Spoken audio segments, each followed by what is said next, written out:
You are listening to Within Tolerance, a podcast for machinists by a machinist. I'm your host, Dylan Jackson of Proteum Machining, and this week I am joined by Bre Pettis. Welcome, Bre.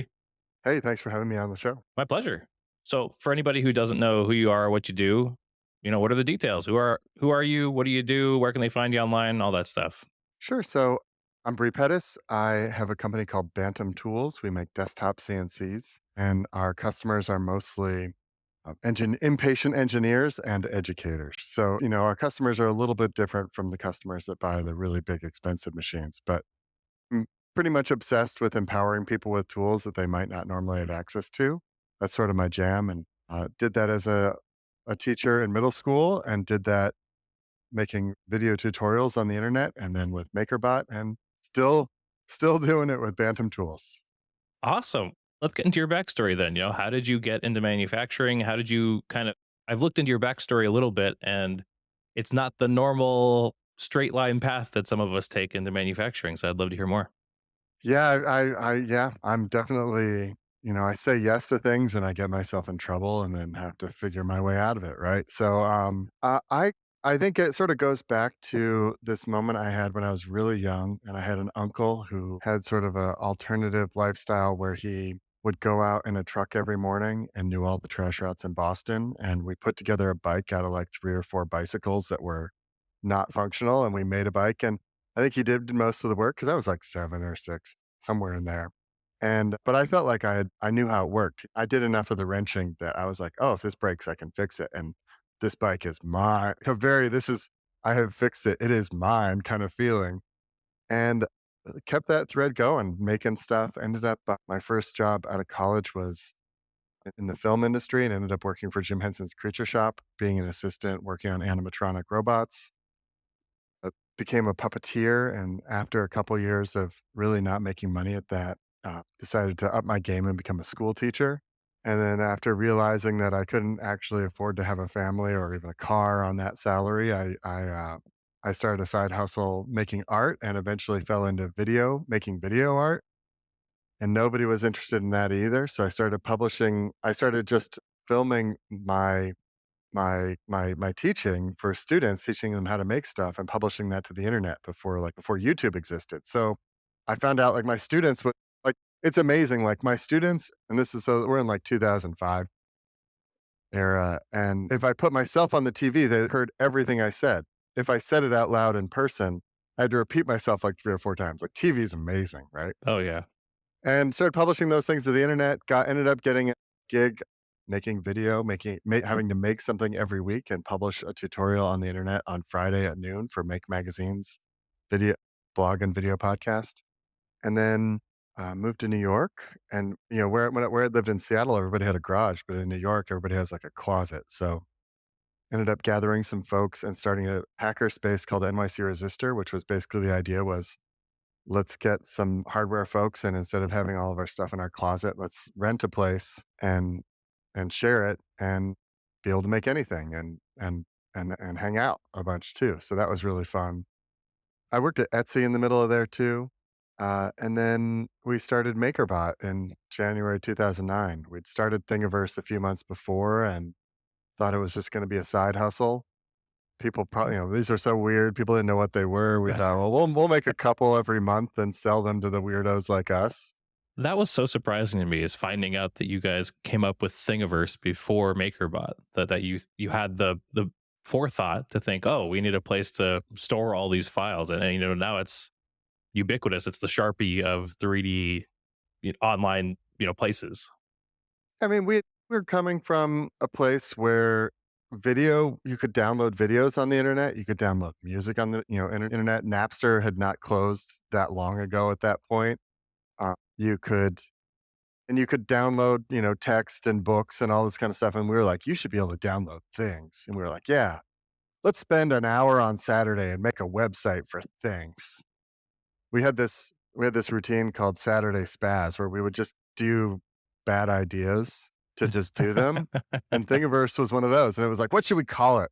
And I was like, well, it's a universe of things. We're going to have downloadable things. Like, I wonder if, and it was just like thingiverse.com. I was like, it's available. That's what it's going to be called. We have the domain name. Full speed ahead. That's amazing. So, and then And how then long after that was MakerBot formed? couple months. I think Thingiverse was like August of 2008, and we got the checking account and the LLC started in January of 2009.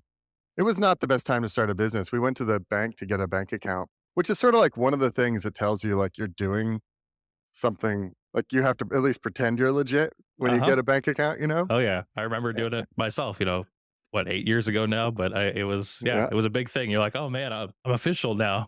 And we're in New York, and it was the like epic financial crisis. And the manager of the bank came out and was like, I just want to meet the people who are crazy enough to start a business in 2009. Who are you guys? And we were like, we're going to make 3D printers. And he was, at that time, people had no idea. I mean, we would explain 3D printers in the context of CNC machining. We were like, it's like a CNC machine, but instead of subtractive, it's additive. People still don't get that, so Yeah, I'm I sure know. back then. Yeah, Yeah. we would be on the subway and people are like, what is that contraption? We'd be like, it's a time machine. And they'd be like, how does it work? We'd be like, no, it's a joke. Yeah, probably just as much buy-in for Time Machine as 3D printer at the Yeah, time. yeah, yeah. Oh boy. Well then, so, how was the course of MakerBot? Because I think that, a lot of us know the name, but maybe not know the story and how you got to your exit and all of that. I had the full ride as an entrepreneur, right? So we gave away 4% of our equity for 75K. And we just bought parts and sold them for more money than we paid for them because we were basically at the beginning just serving a community of DIY nerds who were into it like us. And then we made some prototypes and sold we made like 20 machines, and we thought that would take a few months to sell, and they sold out basically instantly. Oh wow. Yeah, before that I'd spent like many years on the internet being creative and making stuff and giving away infrastructure, like all the how-to video stuff. I pioneered all that.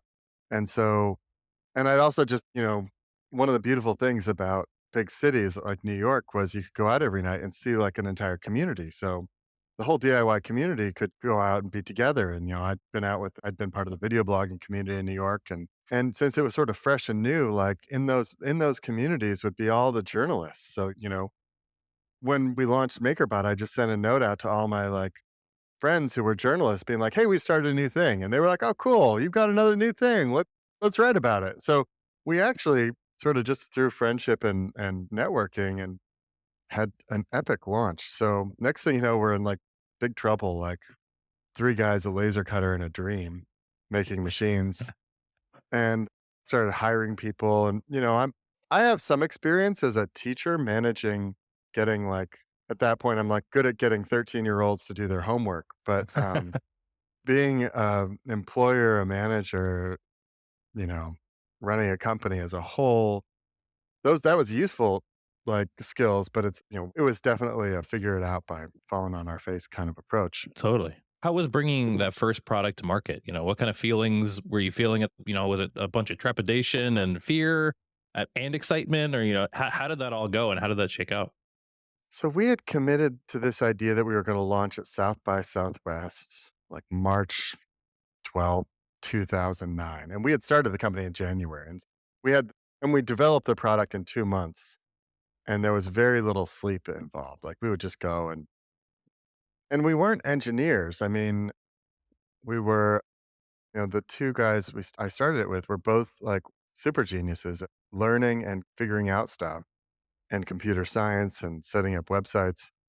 And so, we'd hacked this thing together. It was truly a functional prototype, and then we were like, "Yeah, it's done, and I'm going to South by Southwest on a plane at 10 a.m., and it's, like, done at 8 a.m." They're Oh, like, "Throw it in a geez. box, let's go." And I didn't have the funds to get a ticket or anything, so we just went to the bars in Austin and printed out shot glasses for the week, and that worked. Got a bunch of attention. Next thing we know, we were, like, slammed with orders, and I don't know if anybody's ever had that problem, but people say it's a good problem to have, but it's still like, oh, like we were 12 weeks behind Yeah. shipping for like 3 years.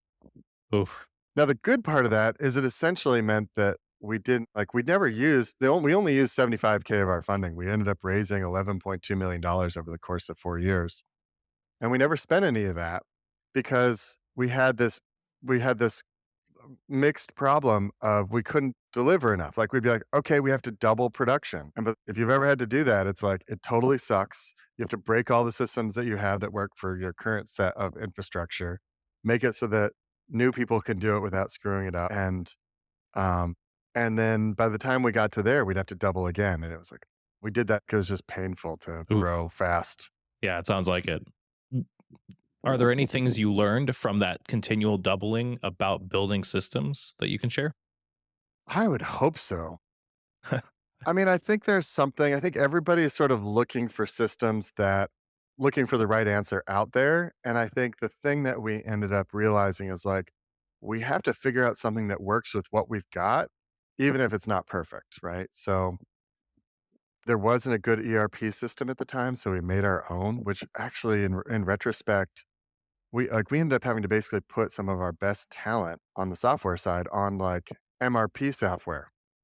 But Right. Feels like that an c absolute waste.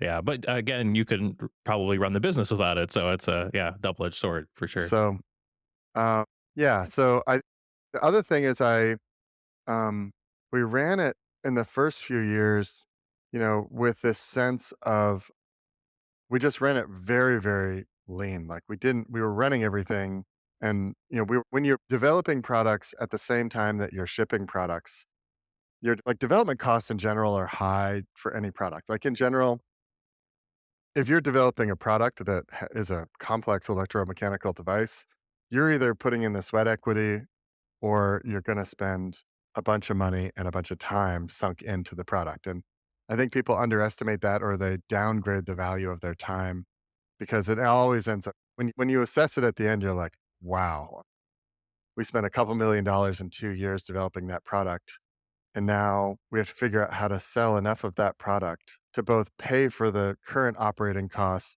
and pay ourselves back for that development cost before it gets knocked off," right? Right. Yeah, I imagine that's a big worry as a 3D printing company at the time, trying to just scooping up your design, especially because you guys were open source for so long, or fully open source, I should say. Yeah, and that was so dramatic, right? Like, that was we were definitely there was a moment where, like, we got caught in the crosshairs of a bunch of drama. Don't upset open source fanatics if you can help it. And we had been this darling of open source, but we started seeing our product getting knocked off and companies starting making our exact product, and then when their customers had problems, we're like, "Oh, well, MakerBot has a support department. Go talk to them." Oh, geez.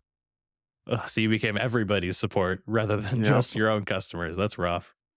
And then we finally I was like, "Okay, we're not this isn't working as well, so we're not gonna close anything down. We're just as we move forward, we're gonna make it, like, so that we get a little more time to be able to make a product before we get knocked off."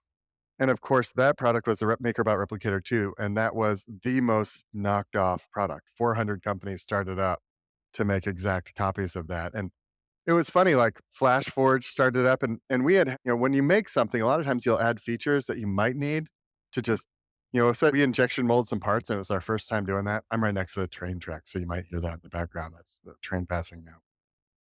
And so we had these sort of vestigial features to our parts, and when FlashForge came out with their copy of the Replicator 2, it had all of our vestigial features in it, right? Like, so it was like, "Come on, guys."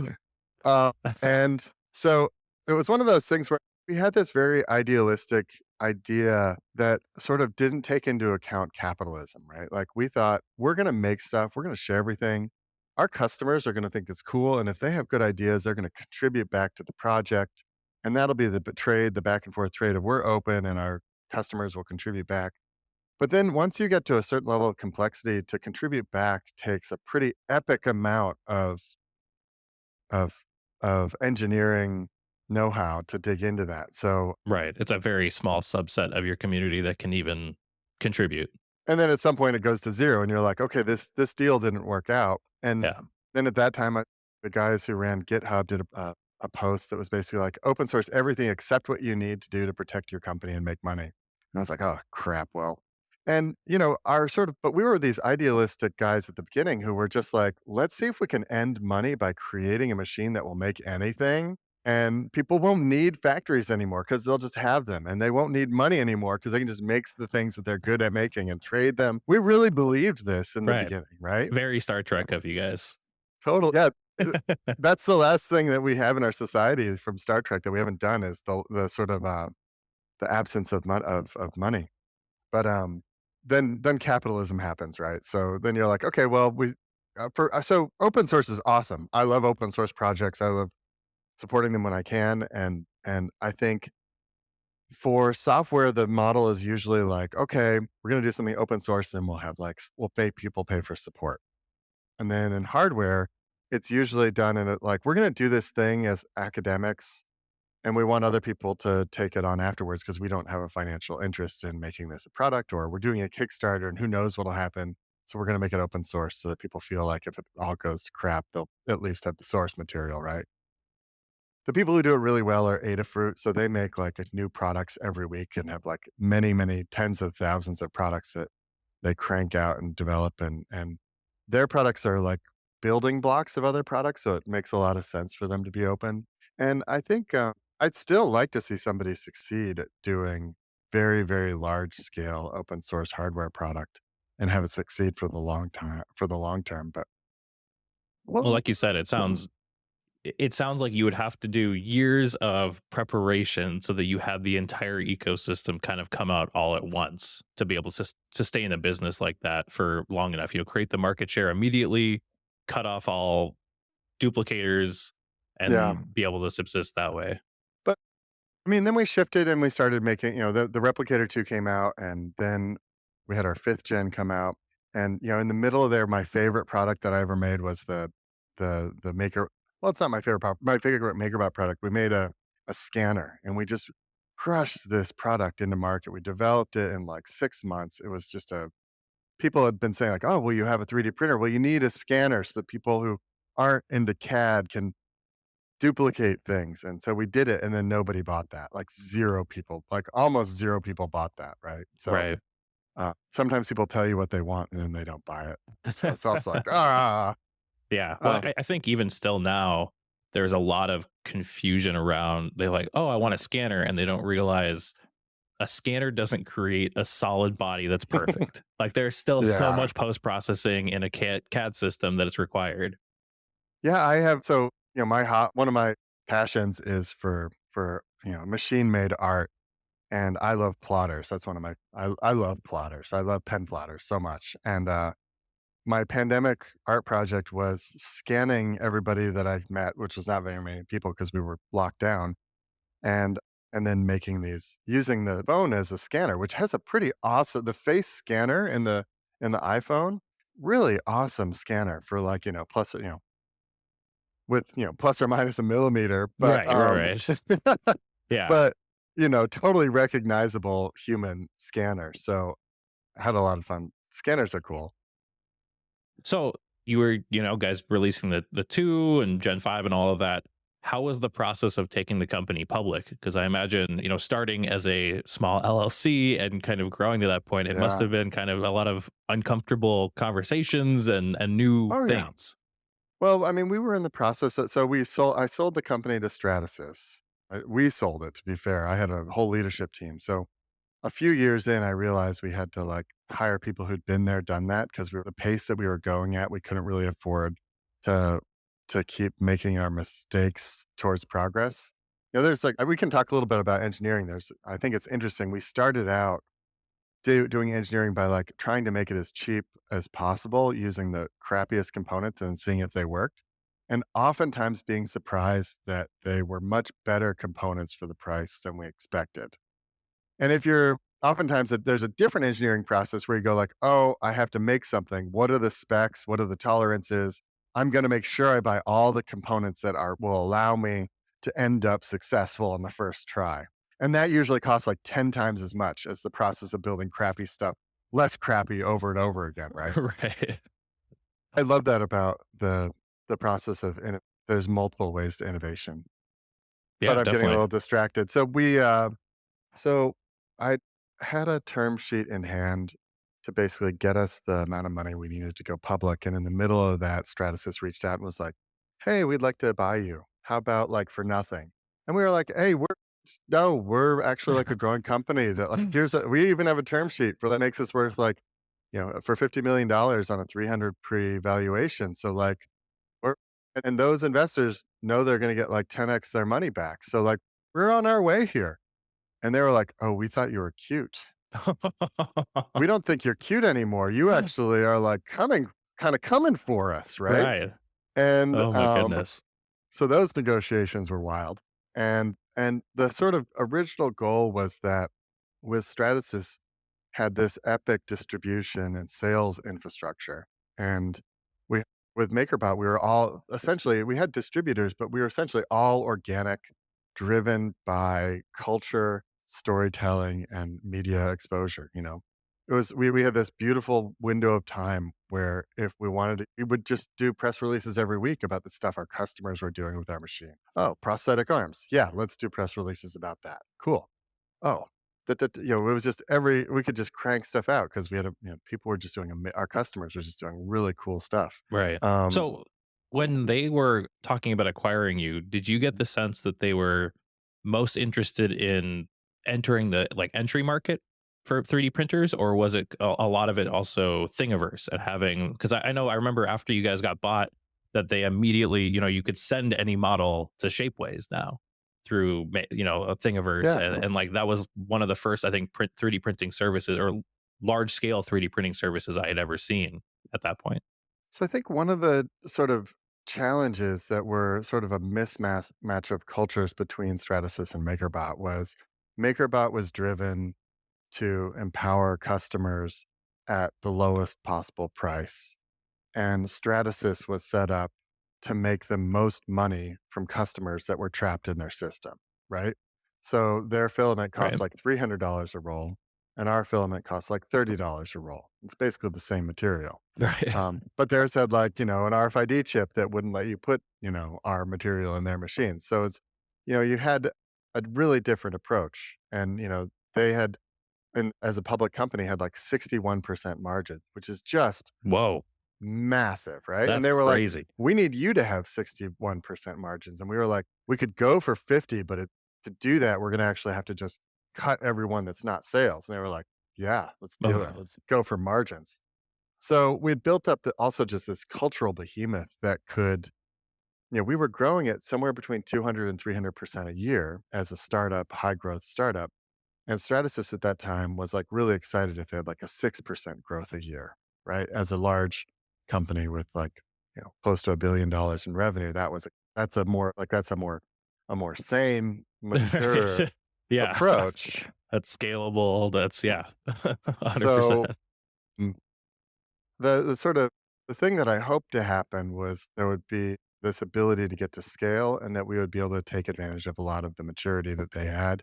And it didn't end up panning out exactly like that, and now Stratasys and Ultimaker just put $60 million into their new Ultimaker MakerBot startup thing, and I'm really curious. The teams at both these companies are full of super smart people, so I'm very curious to see what they do with $60 million Yeah, to try me and too. re-enter the market, right? I think that the consumer level printer market is gonna be really spicy for the next couple years Yeah, because, like, I just, I think a couple months ago got that new bamboo printer, me and, too. like, that's going to force all of these other companies to revolutionize. Like they've been kind of resting on the laurels of past models for so long. And then, this is the first printer I've been able to just be like, oh yeah, I'll just print something. Like I don't have to worry about it. I print overnight. I don't have to like there's never the thought of like, what if I wake up to spaghetti everywhere? It's just like it's done in the morning. And so to see where all of these other companies go towards that goal is going to be really, really interesting. I mean, I have a fleet of a dozen MakerBot Replicator 2s that I've just been brutalizing for the last decade. I love these things, and I just replaced it with one Bamboo X1 Carbon, Right. you know?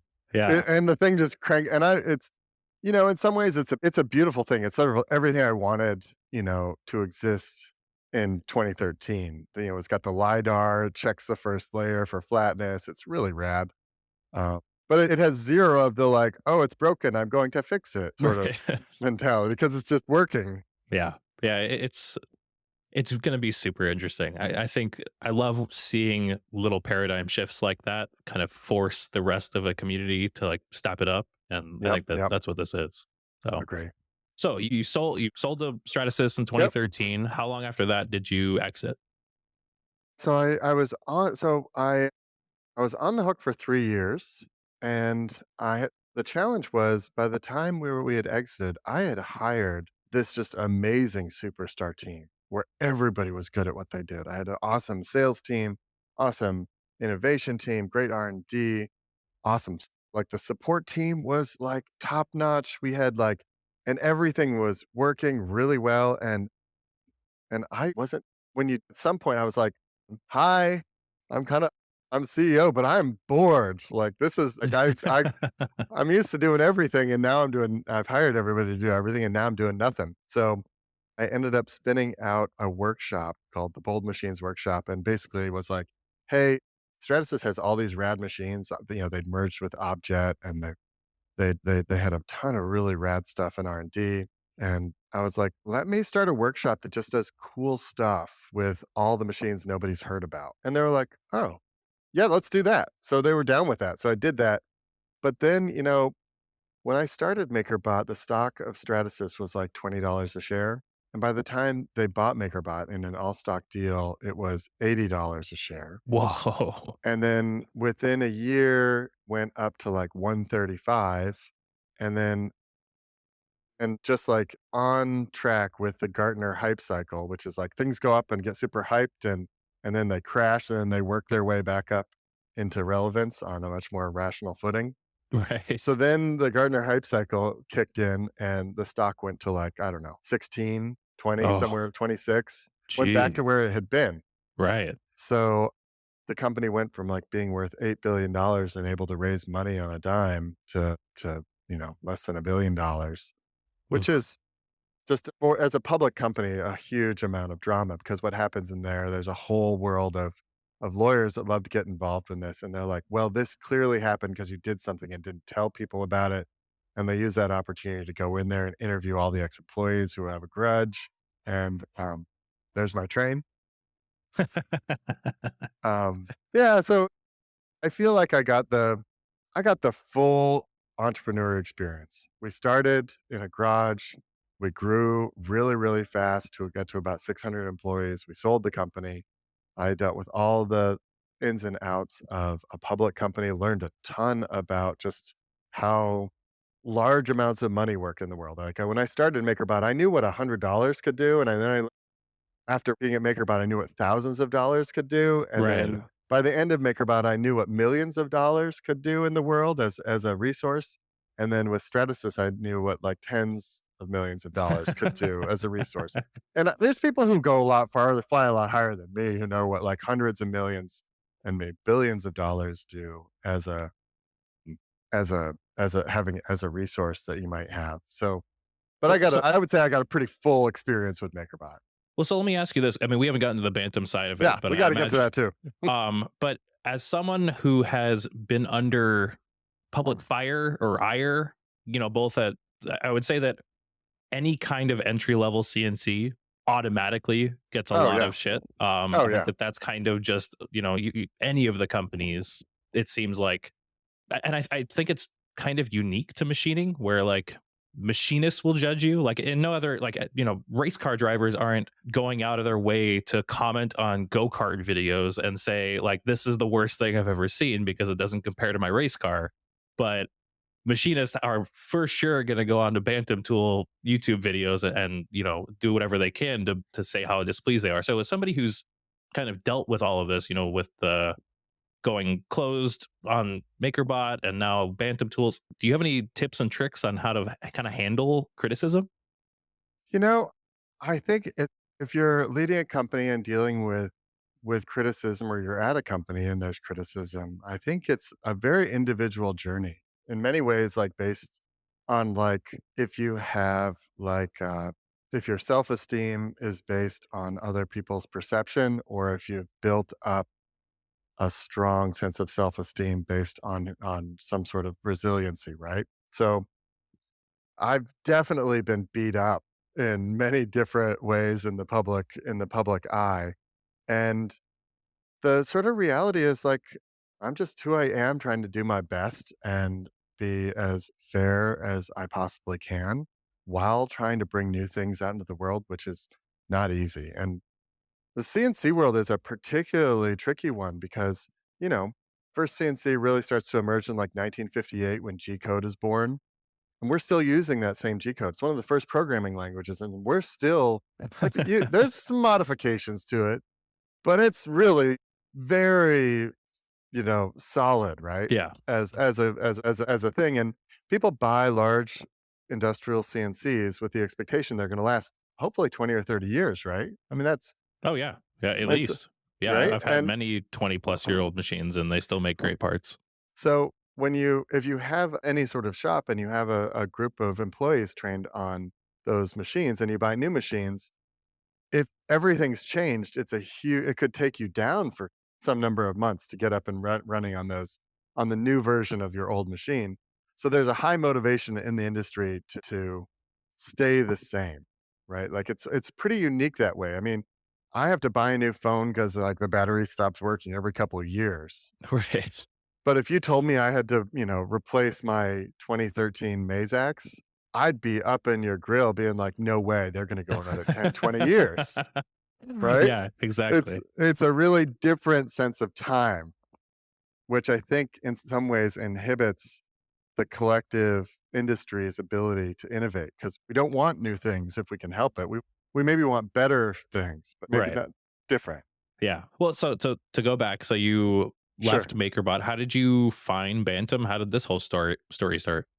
So I created a workshop after I left MakerBot and called Bre and Co. and had, I think, about 8 employees, and I just wanted to make cool stuff, basically. Like, I wanted to make stuff worth making. And there's a very I went from, being a not very well compensated teacher who still wanted to make things, and if I needed a new drill press, I would, like, save for a couple months and get one, to now being able to just get tools that I wanted, right? So, I built out a workshop. When MakerBot moved their facility from Brooklyn to China, I bought the Haas VF3 off MakerBot, and we started making stuff. And it was, you know, if you've ever for folks who haven't spent a lot of on I mean, I think your listener base has spent time with CNCs. But Yeah. for those who are listening who haven't spent time with CNCs are enchanting. Like your first time walking into a room and there's one or more large format industrial CNCs in there, or even a small Bantam Tools CNC, frankly, you look at that and you're like, what is happening here? This is like, it's a magic sort of experience. There was a block of material in there. Now there's a part or Yeah. part of Well, a it's part or dramatic. It's throwing yeah, chips, there's coolant, there's, sound, there's all of this stuff. Yeah. yeah. So, when the founder of at the time it was called Other Machine Company reached out and was like, "Hey, we haven't been able to become profitable, and we have enough money to shut this thing down or sell it. Can you make some intros?" And I talked to Danielle Applestone for about an hour, and I was like, "Hey, this is a really nice company that you've built. It's got integrity, it's got a commitment to precision and reliability, and I like it. Can I know you asked me I know she had asked me for introductions. Can I make an offer?" She was like, "Why not? I mean, here we go. Well, yeah, give it a go." So I made an offer and then she went her and then, you know, the investors wanted her to go shop it around as well. So I also made all the introductions in industry because I had bought and sold companies in that world and knew who did acquisitions at Autodesk at that time, investor and friend with Dan over at Glowforge and that whole crew. So, like, I wanted what was best for the company, and nobody else was interested in it, so I bought it. And one of the challenges beginning there was it was called the Other Machine Company. It was called the Other Mill. And when you would ask somebody what kind of mill they had, they'd be like, "I have the other mill." So you had like a who's on first problem. And Right. so all of our customers had like 3 or 4 sentences to get through when they would talk about our machines. That would sort of be an obstacle to them getting to the exciting part about what the machine does, trying to explain that the sort of Laurel and Hardy skit around, Yeah, who I'm sure that's one of those things that seemed incredibly funny upon starting the company and then yes. just terrible once you got into it. So we did a bunch of research and we tried to find, the namespace is very dense now. It's very hard to come up with the name of a new company and have it connect to the company. So um, I I lo- I'd had chickens when I was younger, and Danielle at the time was a big fan of like just the sort of resiliency that comes when you have chickens. And we wanted to get a name of something that was small and powerful because our machines, that's where we make this 80-pound and now 40-pound machine that hold good tolerances and are powerful machines, but don't weigh literal tons. So the Bantam name was born, and we've just been running with it ever since. Awesome. Well, yeah, let's get into what machinery you guys have. I know Murph's machine asked, can the desktop milling machine really hold plus or minus one thou? I love this question. So we sort of what we tell people is we don't tolerancing tolerancing means is your part the size that you expect it to be? And so if it's a really big part or a really small part, it's you can expect to hold different tolerances over it. And we have a big challenge here because most industrial CNC companies solve tolerances with tons of cast iron and minimum parts by integrating as many features into that cast iron as possible so that there's minimum tolerance stack up in the assembly of the machine. So in general, we tell people that it'll hold two thou across 6 inches. And but we have people making watch parts with our machine who are holding a much tighter tolerance. And similar like on our Mazax, we have a bore that where we hold two tenths, and that took us months to dial in. So, like, there's sort of like tolerance like easy tolerances, I would say if you care about super high tolerances and you're making ultra precision things and you don't have the time to dial it in, you're gonna need to buy a machine that, go buy a Kern, Right. I want a Kern. Yeah, me I'd too. love to have a fleet of Kerns. Kerns, those things are so awesome, like, they explained to me how their sort of linear rails work, and they're like riding on some sort of like oil.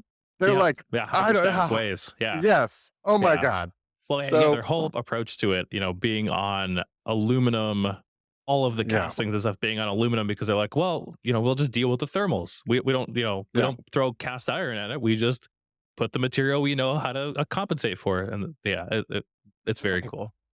So then who So is your target demographic? Who are you trying to sell this to? Because I think that that's one thing that does create a lot of this backlash in sure. the beginner CNC community is that maybe people think that it's for them when really it's not. So I think, in the machinist world, which is a lot of your listeners, we generally, when we sell to a machine shop, we're selling to, they either need a machine to make a prototype or make prototypes so that they can have a small machine they can make stuff with that doesn't interrupt their big machines, right? Knock stuff out. We're sort of in the John Henry category where we've made it easy to set up a part and machine a 3-axis milling operation.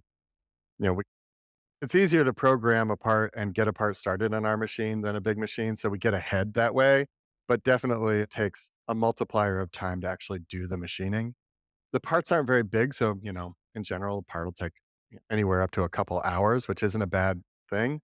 So our customers that the other way we sell into machine shops is when people are doing things that they shouldn't be doing and they would rather destroy a small machine. So like folks who do carbon fiber, we had a guy make coins out of rocks that he collected from the set of Star Wars uh, and he was Very milling cool. rock, but come on like that you yeah, Yeah, the I'm not putting dust those from rocks that in my wrecks everything. brothers. Yeah, Wrecks everything. yeah, totally. So, there's sort of a daredevil the daredevils of machining are really the ones who are using our in the machine shop world, and they're not our primary target customer, but they do it anyway because they see our machine at the, like, $6,500 price point as, like, disposable.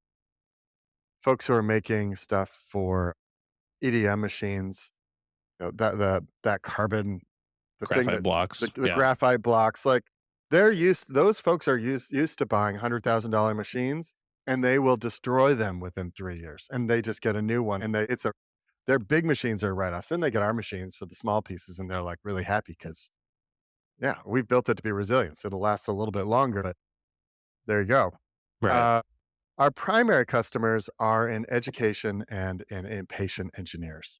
So, our Bantam Tools desktop CNC milling machine is set up for, has a 7 by 9 by 3.5 inch build volume, which when we reached out to a company that does a ton of on-demand orders and connects machine shops to people, and we found out that basically that build volume is about half of the parts that they have go through their system. So we were Oh like, wow. actually, that's a lot of people can meet their needs with that build volume.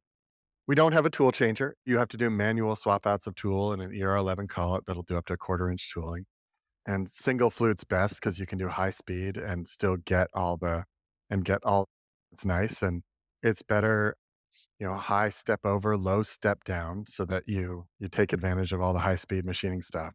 And so impatient engineers are used to like trying to get stuff off Xometry and we've done a bunch of Xometry work and it's interesting, but you don't get the benefit of communication with the customer, so it can be very tricky. And so a lot, our impatient engineers sometimes have gotten parts made by people and they haven't been what they expected, and it took, 6 weeks. And then, we get calls from engineers who are like, "Hey, I am behind schedule. My boss is down my throat. I'm gonna figure this out, but can you please ship me a machine today?" And we're like, "Yeah, we got you." Right. Um, and they're making prototype parts. So one of the cool things about that is like we sell to all the innovation companies, SpaceX, we're on all the branches of the military, we're in NASA, we're in GE, we're in all these cool companies, but they're making prototypes. So like nobody knows what to Right. do with it. Yeah. Like It's and at we don't some even know what they're doing with engineer's them, right? desk or something. Yeah. Yeah. And then we sell to educators, which is, close to my heart. And that it's sort of the beauty of that is the machine, whether you buy the Explorer at 40 pounds or the desktop at 80, you're you can lift it off a table and stick it in the closet when you're done with your when you're done with Right. your Done project. machining. Yeah. And and it also because it's enclosed and it's safe and you have to work really hard to wreck this machine, it's a resilient machine for students to get up and running on. That's So great. that's where we're at. I think other thing I wanna mention is, it's pretty easy to make a machine that's very expensive and very heavy and hold ultra high tolerances. Like that, if you have infinity resources and your customers have the resources to buy that, that's achievable. We Yes. do this thing where we have so many tricks that we have to and so many clever things that we have to bundle into the machine to make it so we can sell it at our price point and have the performance that we want to get out of it and claim professional results that it's we're really proud of it. I mean, we ended up we developed this machine, there's like it's a lot of parts that go together and each part has a tolerance. And so, when you put it all together, you might expect it to not work like that well, but we built it so that once it's all put together, we can dial it in. And we spend like 2 hours on each machine dialing it in and getting it just really right. And and that I'm really proud of our machines. I think, I and our users we have a good group of users that I'm proud to be associated with too. That's great. Let's talk about pricing a desktop machine because you guys make the Mhm. large majority of it here in We do. America. Because I know Gamble Garage had mentioned that he felt like maybe you were pricing yourselves out of the market for the same size and power category. So how did you guys go about pricing it? How does that all work? I imagine that making a anything CNC or G code based in America is kind of not the usual path for at least a desktop CNC. So how does that all work? I mean, I think you come up with an idea and then you see if you can do it. And then when it doesn't work, you figure a way around it. So, like, we looked into very cheap ball screws, right? Because you can spend a lot of money on one ball screw. Or you can spend not a lot of money on a ball screw that now super affordable ones, and usually they're the ones that are, like, out of spec and they get and we found that basically, like, so our steppers are double stack with an integrated Acme screw into it that's very that's higher precision than the low end ball screws. And we were like, "But we really would love to be able to say there's ball screws in it because that's sort of like that makes the pleasure centers go off Right. in the brain of an engineer or an Yeah, it's a educator or a buzzword for machinist. sure. Yeah, but they didn't have the same performance, so we went with the thing that had the best performance. We looked into doing, you know, we run our machine on rods, very high precision rods, and it's interesting, like, the tolerance on the rod is like a thou, but when with each batch we get, each set of rods, they're all exactly the same to the 10th. Now Oh, they're that's within good the then. now another batch will not be the exact same 10th, but they're all within the same, and it allows us to rely on something that is much more affordable, is, dollars instead of hundreds of dollars for the rods, but and still get great results. So we do a lot, and then, in machining, we end a lot of our parts, I'd probably say 80% of our parts come out of what we call a jigsaw approach, where we have 2 20 by 20 sheets of cast aluminum because the rolled aluminum would release too much tension and deform. And we cut all of our parts out of most of the parts in the Bantam Tools desktop CNC come out of that jigsaw approach. For the Explorer, we did a different thing where we shifted to bent steel. Like we have a lot of the structural reinforcement of the machine is from bent steel, but we hold the tolerances by having precision aluminum parts sort of force the bent steel into the right position to be able to hold the rigidity. So there's a bunch of like really clever origami in the new Bantam Tools Explorer to make it weigh half as much as the desktop, but still have all the performance. So good stuff. They use a smaller motor, so it's you know cutting speeds are lower, but still good stuff. Okay. Awesome. Let's see. Fidget Things asked, you guys have a desktop mill, but will we Yep. see the much forgotten lathe or maybe bringing 5 axis to your tools? So we have a fourth axis accessory, which I wouldn't put in the same category as our mill. I would put it more as an educator's accessory, although some people use it and get amazing results. I would say by default, it is a good thing for learning on. 5 axis, I would love. We just got our first 5 axis machine in the shop. We just got an older brother with an A and B in it, Oh, cool. and we just got that just went under power in the last week or so, and we're just wrapping our heads around how to go from our standard way of thinking in 3 axes to 5. Um, I would say for 5 axis, I would send people to Pocket NC. They came to they're friends of ours, and, one of the nice things about being a small industry is, like, look, we all know each other and stick up for each other and are sort of on general like, on the general team of, like, let's empower people with more affordable machines kind of group. And so I'd send people to Pocket and see their machine that they've been in development for a while now, which is sort of a more professional level machine. Like, their machine is, under $10,000 now, but the one they're working on will probably be 50 or 60. Yeah, the Solo looks It's really so cool. rad. Oh my Yeah. god. Yeah, And I had then Matt on a couple months before IMTS and getting to talk to him and pick up his brain about that whole thing. It seems really cool. Matt and Michelle are just the best. So and then for a lathe, I've thought about it a lot. And one of my processes that I sort of make everybody here go through is like, okay, if we're gonna explore this, let's get what's out there and see where it stands, right? So got we had a Sureline that we had used, which was I would say Sureline is really good for people who want to make like railroad type stuff, like model railroad stuff. And they have an amazing museum that I have to get to in my lifetime that I've never that where they've got, like, small machinists, they've got, like, miniature Ferrari engines and all this kinda stuff, like, Sureline's rad Oh, wow. I had no in idea. California, yeah. And then my, then there's the TEG, and so I have a TEG lathe.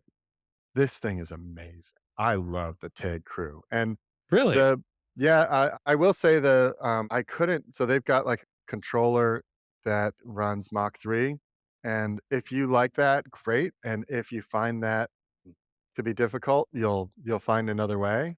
Right. Um, we just plugged our own controller into it, a Bantam Tools controller into it, and we're really I'm just I made this is audio, you can't see it when you're listening, but I made these tops on Oh, the those are lathe out of neat. brass. Yeah, they're great.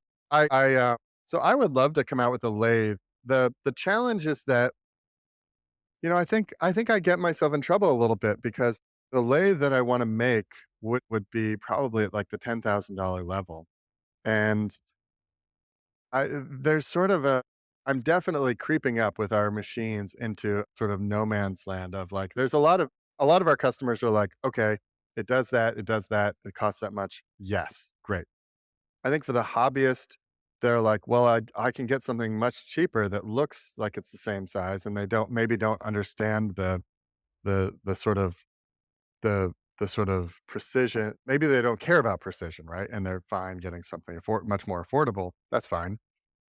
We have this thing where we hold ourselves to a high standard and it sort of creeps the price up a little bit, right? So I think uh, if so I guess he's asking like, where is it? And I'm like, I want it, but I haven't been able to talk myself into developing it because, development of a new machine in general takes a group of engineers here at Bantam Tools, say 2 years, and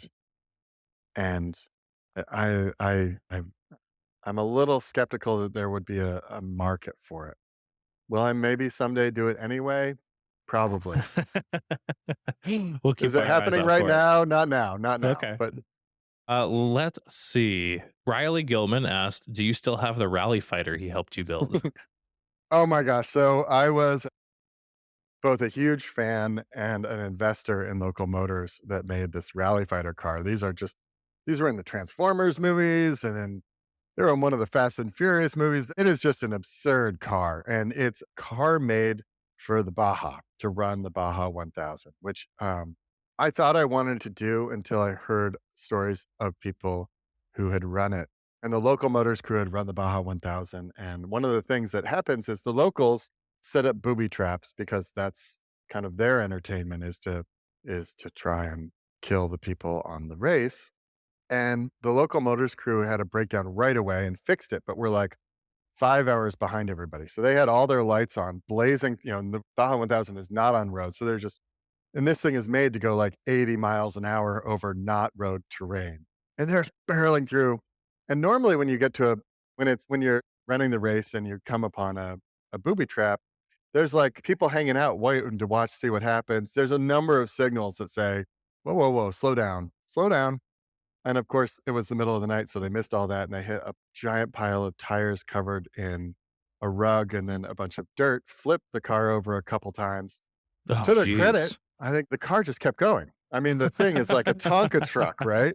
It's built to just like, yeah. So I went to Local Motors and built a rally fighter. I really enjoyed the team there and building it. I then had it delivered to the Northeast, and the Northeast is, an old place where all the roads sort of replaced horse trails, and the Rally Fighter is 9 feet wide. Right. Yeah, it's a big car. There's a few of them in Tucson, and because Local Motors is right in Phoenix, and so Yeah. yeah, there are every time you see them, you're like, oh, I can see that from quite a ways off. So you might see my Rally Fighter there because I have a friend who runs a company called Zero Mass Source Water. They make solar panels that dehumidify water out of the air for drinking. And I was like, Cody, I need to return the Rally Fighter to its natural habitat, which is Arizona. So he's got my Rally Fighter out there. When I get out there, we'll go out and play with it. Awesome. Well, I know Riley and then also Cyrus Lloyd, Silas Garage, both were talking about how seeing you or meeting you was kind of their first introduction to 3D printing and manufacturing, and so I wanted to relay that because I thought that was a really cool story. Let's talk a little bit about manufacturing and the state of manufacturing in the US and the world, right? Like it Yeah. is let's dig into that. Well, so I actually had a question for you about that. You've been kind of at the forefront or the beginning of two very large democratizations of tech. First 3D printing, and now I feel like manufacturing in general is kind of getting that spark with Fusion 360 and Yeah. tools like that that now let anybody can go to YouTube and learn how to program a CNC now. Yeah. So, what are your thoughts on that? And then what do you see as the next step in all of this? I grew up with, a bit of a gearhead taking auto shop classes in high school as well as drafting classes back in the 80s, right? and I had a Jeep, which meant that I was always fixing it. And I think a couple things happened in our culture in the education space. So in the Clinton era, they came out with this program that targeted low income and people of color to get them into the trades. And they had no bones about basically saying, like, okay, you people who are not going to be white collar workers, we're going to funnel you into this. And those people were like, no, that's not cool. You're sort of shoehorning us into low income jobs, not cool. And the language that went around with that started to turn education off to manufacturing. And then we had in the George Bush era, we had No Child Left Behind, where and I was a teacher who lived through that, and I saw all the shop classes that had hung on until like 2000. By 2001, 2002, they were gone. They just like and there's still some out there. And like to any shop class teachers out there now, I love you. I want to support you. Thank you for doing your work. There's so many young people who want to get their hands dirty and wrench on things and make things. And you're one of those people are some of the people who are lifesavers for those kids who are otherwise potentially not great at other parts of school that we value a lot more as a society. And I want the young people who have the affinity to be in to make things, to feel embraced. So, Oh yeah, yeah. And I know um, the high school I went to, they called themselves, you know, a college prep high school, and so we didn't have shop, but we did right. have theater productions, and so that's what I went into because I could still build stuff. You know, we made Yeah. all the sets, we made all the lighting, and it's like, well, you know, if I'm going to get my making bug fixed at school, it's got to be this class. So yeah, it was unfortunate that we didn't have auto shop and machine shop and all of that. Programming those lighting controllers is not that different from Yeah, it's pretty cool. so I think one of the things that'll be interesting is we're in the zone where maybe for the last 10 years, we've talked about how important it is that we rebuild our manufacturing sector as a country. And that's usually in the context of because it costs a lot of money to be in the United States in comparison to other places, and because of the healthcare system that we have and our sort of commitment to corporate capitalism and that sort of stuff. If you want to get into machining, the likelihood is that you're going to end up working on either on medical devices or military projects. The idea that the US can has the workforce to make consumer products when globally there's other competition for that at both lower prices and with more governmental support seems low. Yeah, But I think definitely. that there's a couple things that could change that. One is people like you telling the story of machinists and getting out to how do we tell the story to the general public that machining, manufacturing, making things is valued by our culture? Like, we gotta do that. Like, go team. Like, I'm on that team. The other big thing that I think will happen is if China invades Taiwan, then our relationship with China will sour even more, and we could be looking at, like, Walmart being empty because so many things from China that are there. So many low cost, regular consumer goods come over in boxes from China, right? And if that stopped, we would have a very interesting crisis in the US. Now, the Taiwan is one of the best democracies. It's up there with Estonia as the best democracies. We're like level 3 democracy. They're no level 1. But they have the problem of, like, the super awesome freaking democracy, and China thinks that they're part of China. Right. So, we're gonna see that play out, and how that plays out, I think, will have a lot to do with the future of manufacturing in the US. You're probably the first person I've seen to have a silver lining for China invading Taiwan. I think that it's such a shame that we label manufacturing as blue collar because it's not that. I Yeah, I don't think that it's that anymore. It's, you know, if somebody had told me what true manufacturing was when I was in high school or, you know, early in college, I wouldn't have had to go through the hoops I jumped through or like yeah, the trail I went through to get to it. I would have been like, that's what I want to do. That's all the cool stuff. yeah, That, like, let me get on that.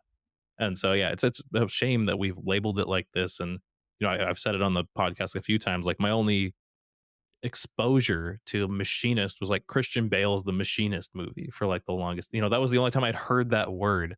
And it's yeah. this dark, dreary, terrible place. And you're like, oh, great, I don't want to do that. When really it's so cool and so much fun. And like you said, it's so dramatic. It like you watch a CNC machine and it's just hypnotic sometimes. It's also for people who get the dopamine in their brain from solving problems, it is like heaven, right? You Oh know? yeah. Yeah, it's so cool. Yeah, I think there's a interview with Tim Cook at some point, going back to your point of, countries not or countries that are more supportive of machining, and they asked something along the lines of like, "Why aren't you making iPhones here?" And he said, "Well, I could ask for all of the manufacturing engineers in the US and we might fill up a couple rooms like the one we're in right now." And he's like, "We go to China and I can fill up stadiums full of manufacturing engineers." Yeah. And it's like that's why, because they just have the people that are into the trade. You know, we're really good as a culture at telling stories and creating entertainment, and I would like to see I would love to see more entertainment around manufacturing. I think that the entertainment industry could take that challenge on and really do a great job with that. And I think it would do one might be, it's one of the ways that we turn things around in our country is by telling stories about it like that. Oh yeah. Well, as you said, people learn so much better from the TV than they do Yeah. from a person in front of them very often. So, yeah. Well, that brings me on to shop news and new things. Are there any new machines or accessories that are coming out soon? Ooh. Well, let me tell you. So we're pretty excited. So one of the things I think in general in industry in general, it's slow in January and February.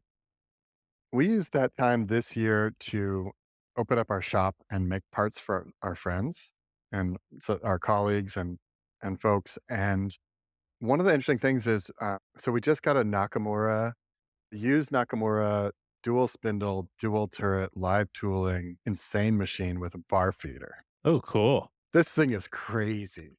So that's we're just getting our heads around that now, and then I mentioned the brother, we just got the 5-axis brother. So internally, we're expanding our capabilities so that we can when we imagine the things we wanna make, we just have a broader tool set to make things with.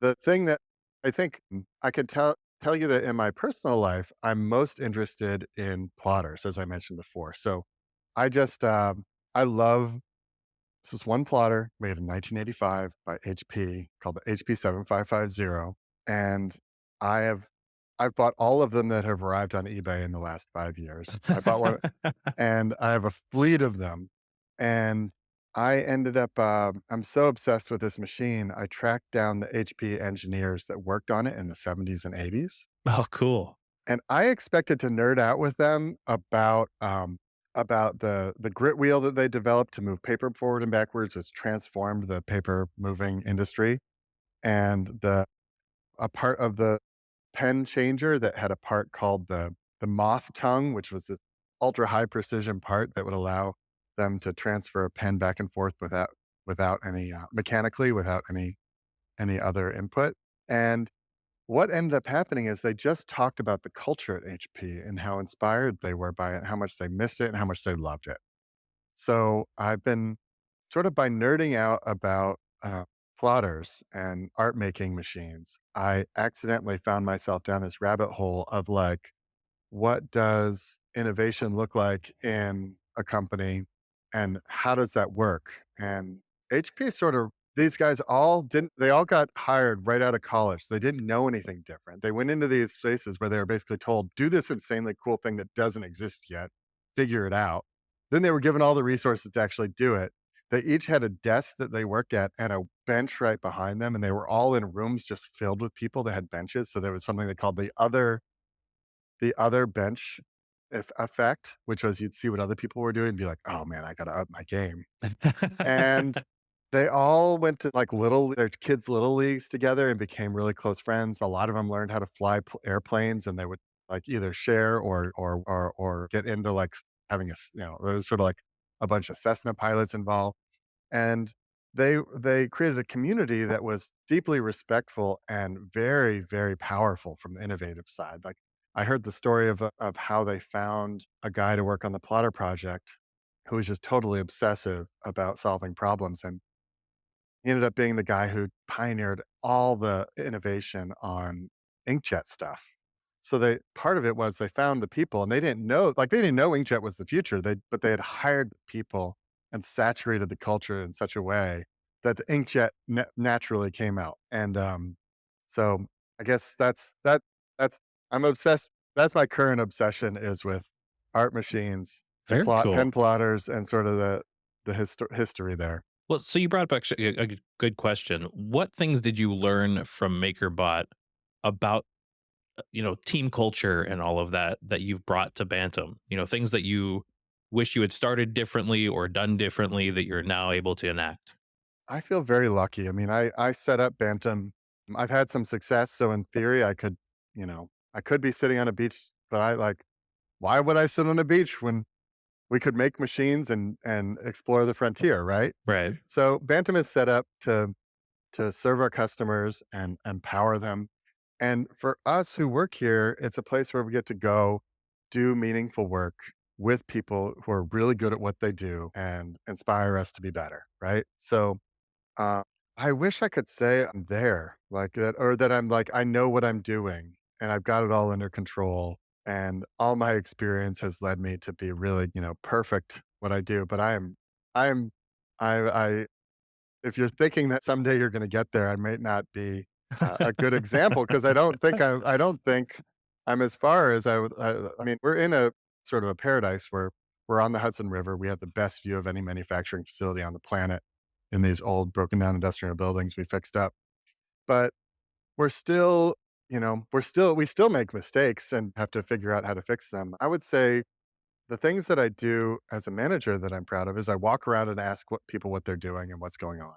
When you have 30 employees, when you get past like X, maybe 10 employees, you have to it becomes a different community, and not everybody can know everything, and so you have to rely on infrastructure to like make sure everything's still connected. So I have a general manager, Ron, who runs operations, and that allows me to be a little more visionary and dream a little bit more instead of getting down in the weeds. He loves to be down in the weeds, Yeah. and I have employees who love making things a little bit better, which is really awesome. Uh, Looking back, are there any things that stand out to you from MakerBot that you're like, oh man, that was something I should have done better, and that you do now better?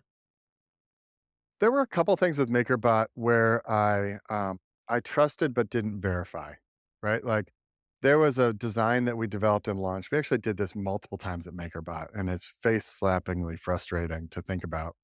Where we launched a product and within 3 months realized that we found a better way to do it. Oh, that's rough. Yeah. That's really rough. So, um, I don't know if I were to go back in time, if I could change that, but what the story that I tell myself is it's important for me when Bantam Tools to understand how we do things, how it goes together, why we're doing what we're doing, what the what the options are, why we didn't do other options. I don't know how else I'm not explaining this very well, but, like, I wanna feel like, well, I both trust our innovation process and our ideas, and I also wanna verify that they are that they're that we're the choices we're making aren't, like, reactionary or, you know, based on ghosts that don't exist, right? So No, I think that makes sense, and that's I think probably the toughest part of owning a business is you want to be working on the business. The E Myth says work on the business, don't be the technician, but you need to be enough of a technician that you understand what's going on. I would imagine as that team grows, becomes very hard to understand what's going on at every point in your business. yeah. Well, I'm committed to keeping my company less than 100 people. When you My experience at MakerBot was that when you get over 100 people, you don't then you start not knowing everybody's name. And I want to part of why Bantam Tools exists is so that we can be a team and enjoy working together. So I don't know if that I hope that comes through in the product, but it's important for us doing it. Like that's why we do it is a big part of it because we like working together. Awesome. Well, and a question I missed, Gamble Garage asked, "Are you guys going to bring back the podcast, The Edge?" Whew. I love that podcast. We did 2 seasons of that, and it was very popular. If you haven't heard it, you can go download it on your favorite podcasting application where we interviewed folks, and we did a pretty epic, editing job. So we would take in each episode, we would have like 2 interviews and like an interstitial, and each of the interviews would be like 2 hours of recording that we would get down into like 10 to 12 minutes. And then we would do an interstitial little zinger, and then we would do another one of those. And uh, it was a lot of work. And I would like it's interesting. Zach, who is my partner in that, who now works at Shaper Origin, which is awesome. It's an awesome way to get into CNC woodworking. I was talking to him and I was like, we should just find a way to do this again, just as both Shaper and Bantam Tools. Like, I'd be fine sharing this just to bring this back again because it was so good. So I share your desire to bring that back. I so We'll keep our it's on fingers it's on the crossed then. agenda. It's on All the right. agenda. All right. Well, that brings me to the last two questions I ask every guest every week. First one is, what did you research this week? And I guess you've already covered the plotters, but outside of that, what's been popping up in your browser all week? This week I have been digging into what I'll say is mural making machines. Some people would say graffiti machines. And so in 2006, I saw, maybe it was 2007, might have been 2007, that I went to an art show where a European artist had a robot named Hector that did graffiti on the wall of a gallery in real time with two large stepper motors on the corner of the wall with a hanging servo activated spray can. And I've been digging into that, and then I've been interested in 4 cable type of CNCs where there's a stepper motor in each corner, which is like sort of an interesting way of doing essentially 2D, but like totally overkill because it's like Oh, yeah. 4 motors for 2D, but it stops the wobble of, you know, sort of counteracts gravity. So I've been down the rabbit hole on that. It's not a very big world. Like, there's probably like 10 or 12 mural making robots that have existed in the last 20 years. But I've been down the rabbit hole on that one. Oh, Did you and see then Shane's video, Stuff Made Here's video, where he made one of those? yes, That super was so rad. cool. Yeah. And then I've been digging into an artist named Harold Cohen. Harold Cohen is an artist who was like a painter in the 60s in London and then went through some personal upheaval and moved to San Diego. And in 68, a friend handed him the Fortran manual. And he just dug into programming, and about 6 months later realized he could apply it to the arts. And he built Turtle, which like ran on Logo, mm, probably, and would draw large pictures in museums. Uh, and it was basically like 2 wheels, 2 stepper motors, and a ink some sort of ink deploying mechanism that you would fill up. Oh, cool. And s and then he built an AI, and by the mid '80s, he was building an AI that would autonomously draw pictures, and by the '90s, his AI was drawing, people. And so I've been sort of interested in that in comparison to all the Mid-Journey and all the AI kind of stuff that's going around. So I've been down the rabbit hole on that this week as well. That's awesome. How cool. Yeah, I would imagine, adding something like Midjourney or whatever, any of those diffusion-based models, like, to one of those would be insane. It'd be really cool. Well, okay, so the second question I ask every guest now is, what are you working on yourself, to make yourself a better person or leader or manager or employee or any or all of the above? I mean, yeah, I got lots of work to do. The thing that I'm noodling on a lot lately is how, like, is this idea of walk around management. So, my grandfather had a manufacturing company. He worked on the Manhattan Project Oh, and wow. then started a company to do called High Speed that did it was check weighing machines. So there would be machines that would go on an assembly line that would uh, as your or as your thing of Morton salt would come down the line, it would measure the weight, and if it was too full or too empty, it would kick it off. And they would do that with high speed precision. And he was right there with, he started the company in the late 50s and integrated computers super early and all that kind of stuff. But maybe I've been thinking about this lately because I've been thinking about him. And about 10 years ago, I visited, he sold the company in the 80s, but I went to go visit and everybody was still there. It was in Ithaca, New York. They moved it eventually recently to Florida, but everybody talked about how he would do this walk around management thing. So it's made me really think about like, okay, just walking around and asking people what they're doing. And I don't do it enough. And I really like it. Been noodling on like, how do I run the how do I make this part of just the day of and get more attention to each like, and it's not like I'm going around and being like with a clipboard or anything. I'm just being like, hey, what are you working on today? What are the challenges? Right. What's what's up? You Well, I know? imagine that presents its own problems too. You have to create the culture where people aren't worried to have you over their shoulder. Because Yeah. I could imagine some places where if the boss is walking around constantly, everybody's on their toes and gritting their teeth all day, and it's a miserable experience. Yeah, so I'm definitely like I would put myself not as the best manager. Oh, the other thing just worked. This is the other thing that's happening this week is I didn't expect that we banked with Signature Bank Oh, and that geez. our bank failed on Monday Oof. and we had payroll on Wednesday. So I've been thinking a lot this week about how to just about about how to solve those problems. We worked with our payroll company and just directly sent them money to get payroll done so we didn't have to rely on the bank. But yeah, anyway. How has that been? Because you're the first person I've talked to that actually has a direct connection to either one of these banks. I mean, obviously it's terrible, but what? How is the process to go about moving your money and all of that? Is it as horrible as it sounds?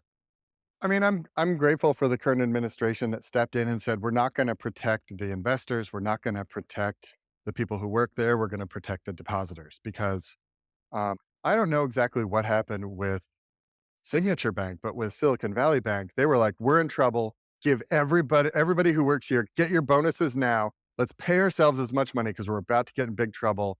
Screw our customers. Let's get out." Right. And so I've just been, it's interesting to think about banks. You usually think about them providing a service to us, right? But it's sort of turned around in this situation to be like, "Oh, no, we are not, as customers, the priority in a bank that is, like, privately owned. Their goal is to make as much money as possible using our money." I've just sort of been like, sort of sometimes capitalism gets ahead of itself and, like, it doesn't necessarily Yeah. work the way I might expect it to. Sort of doesn't a lot of times I expect people to have the best intentions, and it's always sort of a shock when that's not true. Yeah, Um, I think a lot of us forget how banks actually work until something like yeah, that happens. We think that yeah, like, oh, it's like this digital safety deposit box that I'm putting all my money in. It just stays there forever. And it's like, nope, they're using it to make themselves money the entire yeah. time.